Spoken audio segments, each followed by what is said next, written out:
The salt air stung my nostrils as I stood on the weathered porch of what my mother-in-law Catherine had dubbed Emily's Folly. The old beach house creaked in the wind, its faded blue paint peeling away to reveal the history beneath. My inheritance from Great-Aunt Emily had been met with mockery from my husband's family. But standing here now, I felt a deeper connection to the mystery that was about to unfold. "Anna, darling," my mother-in-law's voice dripped with false sympathy during last week's family dinner, "you really should just sell it. The property taxes alone will eat up your teacher's salary." She adjusted her tennis bracelet, a gift from her latest Mediterranean cruise. "Though I doubt anyone would pay much for that eyesore." My husband James had shifted uncomfortably in his seat but said nothing. He never did when his mother was on one of her tirades about my unfortunate background.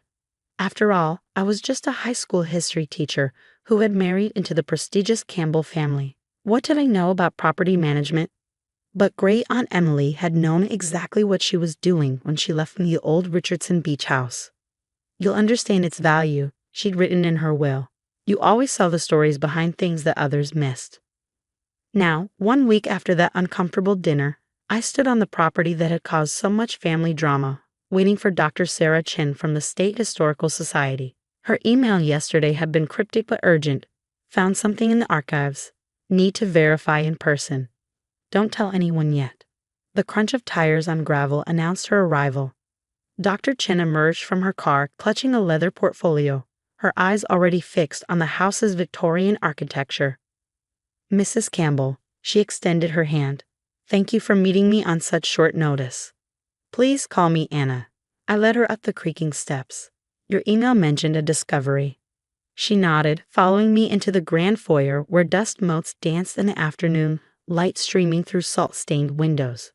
"What do you know about this house's history?" I ran my hand along the ornate banister.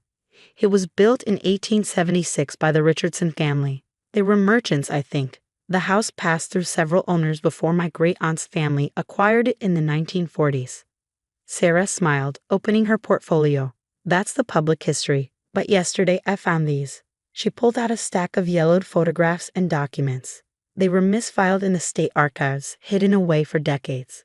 My historian's heart quickened as I examined the first photograph. It showed the house in its prime, a magnificent example of Victorian architecture with a widow's walk overlooking the Atlantic. But it was the people in the photo that caught my attention.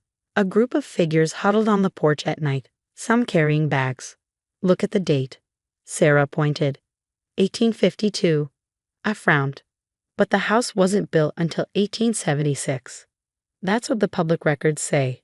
She spread more documents across the dusty dining room table. But these tell a different story. The Richardson Beach House wasn't just a merchant's home, Hannah. It was a key station on the Underground Railroad. The world seemed to shift beneath my feet as the implications sank in. But that would mean the house is at least 20 years older than officially recorded. The Richardson family deliberately obscured its age and history to protect its secret. She pulled out architectural plans. "Look at these hidden rooms, concealed passages, all designed to hide people escaping slavery." My hands trembled as I examined the plans. Suddenly, all the house's quirks made sense. The oddly placed closets, the unexplained crawl spaces I'd discovered during my initial exploration. "There's more," Sarah continued. "The house didn't just shelter people fleeing north. It was also a meeting place for abolitionists, including several prominent historical figures. We found correspondence suggesting Frederick Douglass himself may have stayed here." I sank into a dusty chair, my mind racing. "Why are you telling me this now?" "Because developers have been pressuring the city council to approve demolition permits for this entire stretch of beachfront. 3 major hotel chains are competing for the property." She met my eyes. "If this house's true historical significance is verified, it would not only be protected from demolition, but would qualify for substantial preservation grants." A knock at the door interrupted us. Through the wavering glass, I recognized James's sister Elizabeth's sleek silhouette. "Hide these," I whispered to Sarah, helping her quickly gather the documents. Elizabeth had a habit of reporting everything back to her mother. "Anna?" Elizabeth's voice carried through the house as she let herself in. "Mother sent me to talk sense into you about this dump. There's a developer offering." She stopped short seeing Sarah.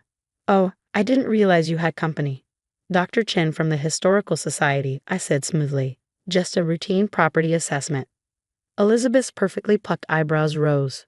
Historical Society? Please tell me you're not wasting time trying to save this place. The land alone is worth millions to developers. Think about what that could mean for you and James. I caught Sarah's slight head shake. The house's true history needed to remain secret until it could be properly documented and protected. Just doing my due diligence, I replied. You know me, always interested in history. Elizabeth sighed dramatically. Mother's right. You never could think practically. We're having dinner at their house tonight. Do try to dress appropriately this time. With a final disdainful glance at the house, she clicked her way back to her Mercedes. After she left, Sarah and I spent hours documenting everything. Hidden compartments in the library paneling. A concealed staircase behind what I thought was a linen closet. Initials and dates carved into basement beams by people waiting for their journey north. How long until we can go public with this? I asked as the sun began to set. I've called in our top preservation experts. They'll be here tomorrow to begin documentation. Once we verify everything, she paused. Anna, this isn't just about saving a building. This house represents a crucial piece of American history. The grants alone would be substantial, but more importantly, it could become a museum, an educational center. I thought about Great Aunt Emily's words, you'll understand its value. Had she known? Had this secret been passed down through generations?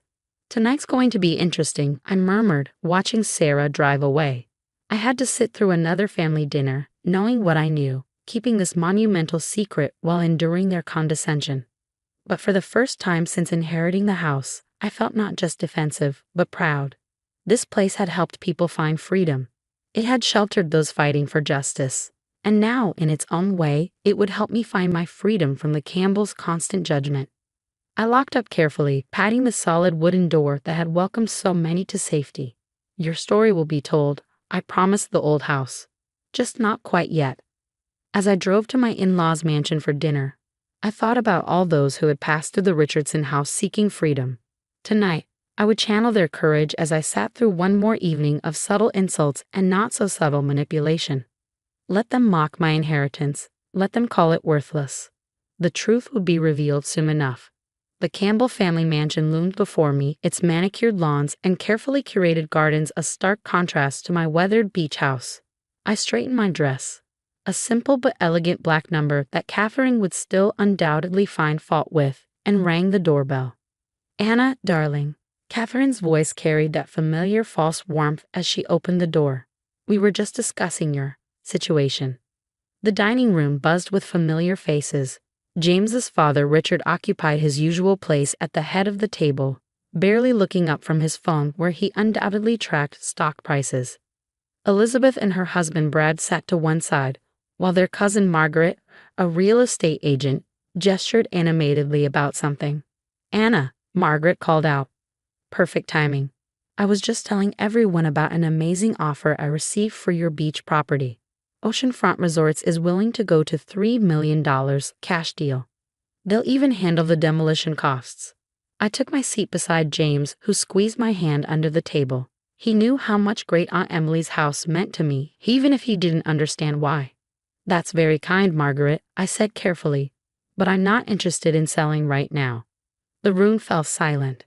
Catherine set down her wine glass with a sharp clink. Anna, she began in that patronizing tone I'd grown to hate. I know you felt attached to your aunt's property, but you need to be practical. That house is falling apart. The property taxes alone are manageable within my salary, I finished firmly.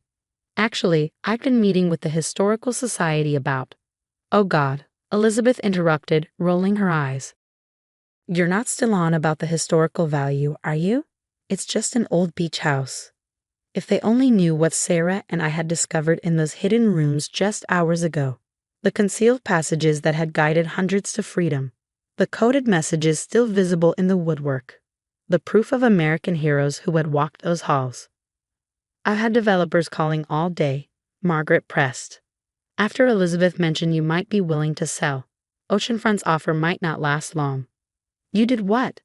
I turned to Elizabeth, feeling my composure crack slightly. You had no right to. We're trying to help you, Catherine cut in smoothly. James, darling, talk some sense into your wife. Think what you could do with $3 million. James shifted uncomfortably. Mother, if Anna wants to keep the house, then she's being selfish, Catherine snapped. That property could be developed into something useful. Instead, she's clinging to a worthless relic because of some misguided sentimentality about her aunt. My phone buzzed. A text from Sarah.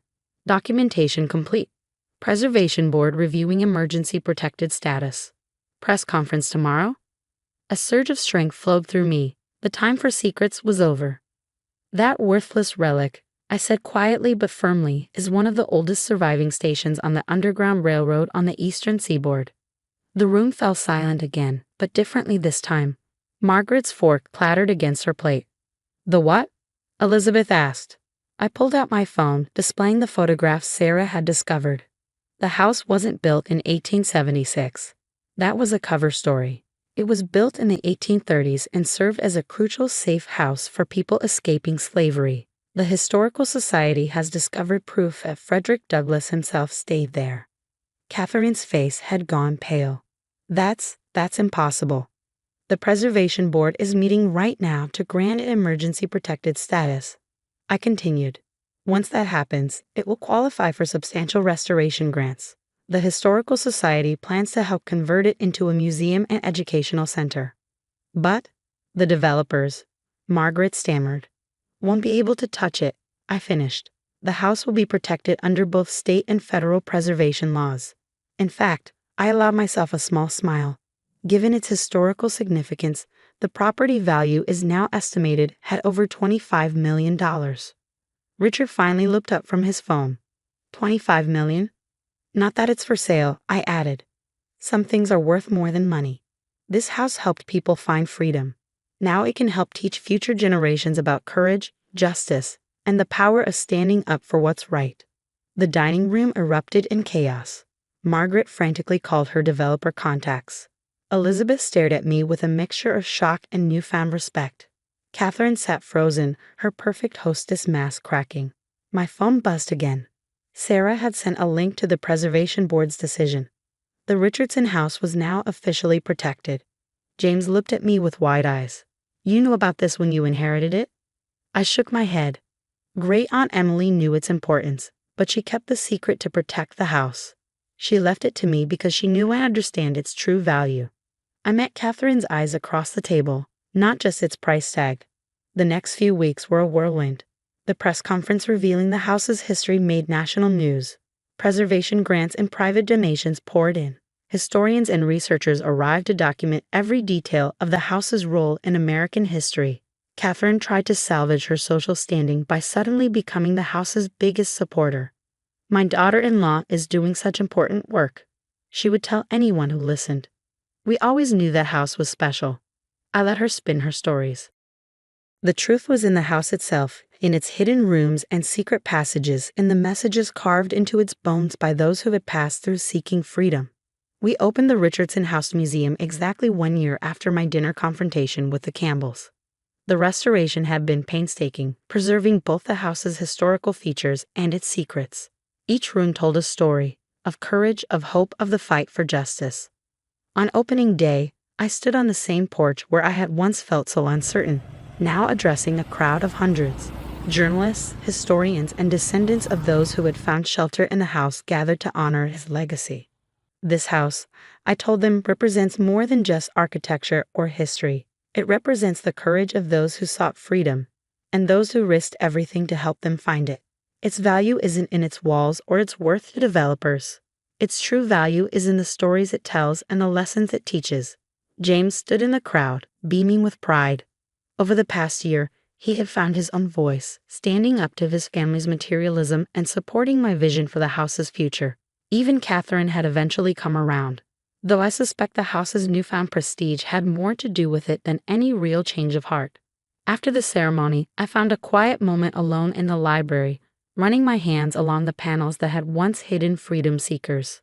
A photograph of Great Aunt Emily now hung on the wall, her knowing smile watching over the room. You were right, I whispered to her image.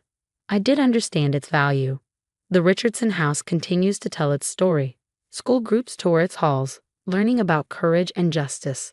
Researchers study its secrets, uncovering new details about its role in history.